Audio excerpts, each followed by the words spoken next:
तुम्ही कॅनवामध्ये custom size घेताना गोंधळता का? कोणतीही डिझाईन जर तुम्हाला कस्टम साईज करून जर डिझाईन करायची असेल तर त्यावेळेस तुम्ही गोंधळता का? पिक्सेल घ्यायचं की सीएम, इंच घ्यायचं की एमएम?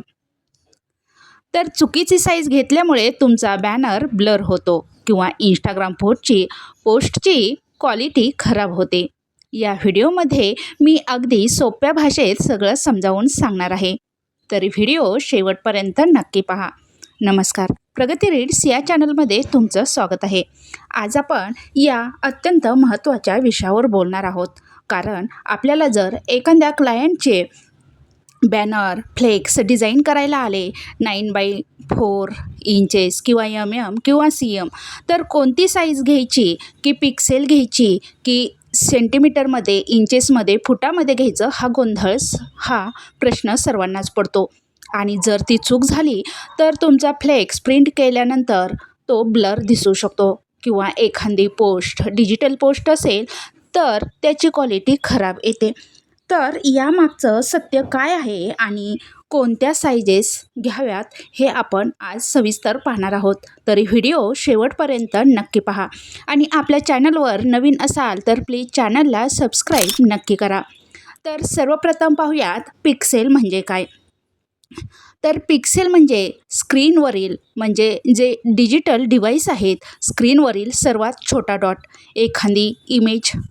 एखादी इमेज तुम्ही मोबाईलवर, कॉम्प्युटरवर ओपन करा आणि ती एकदम झूम करून पहा तर छोटे छोटे डॉट दिसतात. त्यालाच आपण पिक्सेल बोलतो. तर आपल्या मोबाईल, लॅपटॉप, टी व्हीवर हे तुम्ही स्क्रीनवर हे इमेजेस झूम करून हे पिक्सेल्स पाहू शकता. इमेजेस या सर्व स्क्रीन, आपल्या मोबाईल, लॅपटॉप, टी व्ही या सर्व स्क्रीन लाखो पिक्सेलने बनलेले असतात. म्हणून डिजिटल डिझाईनसाठी नेहमी पिक्सेल्स वापरावेत.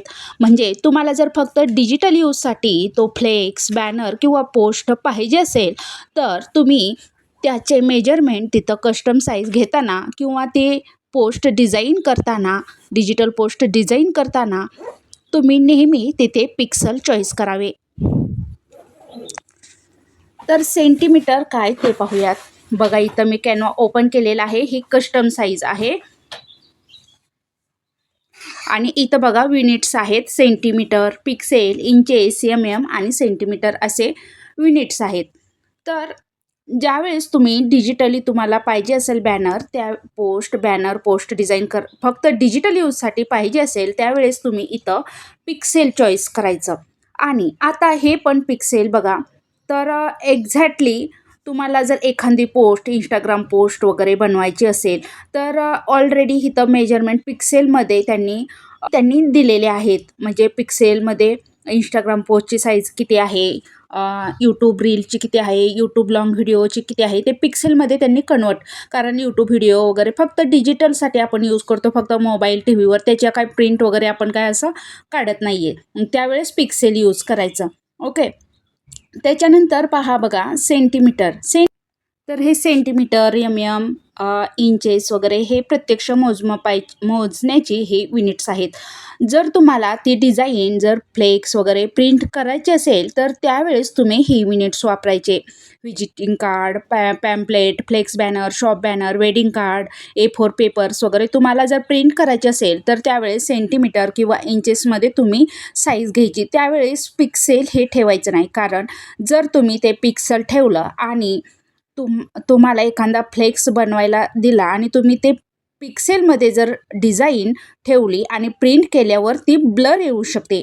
त्याच्यामुळं साईज नेहमी सेंटीमीटर किंवा इंचेस, एमएममध्ये जी प्रिंट करायची आहे त्या डिझाईनची साईज ह्या युनिट्समध्ये ठेवा. आणि ओन्ली डिजिटल यूजसाठी पाहिजे असेल तर त्यावेळेस तुम्ही पिक्सेल हे युनिट ठेवा.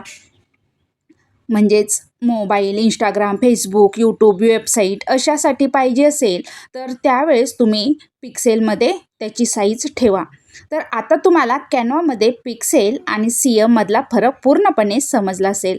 हा व्हिडिओ आवडला असेल तर व्हिडिओला लाईक करा, चॅनलला सबस्क्राईब करा आणि कॅनवा व ग्राफिक डिझाईनविषयी आणखी माहिती हवी असेल तर नक्कीच कमेंट करा. धन्यवाद.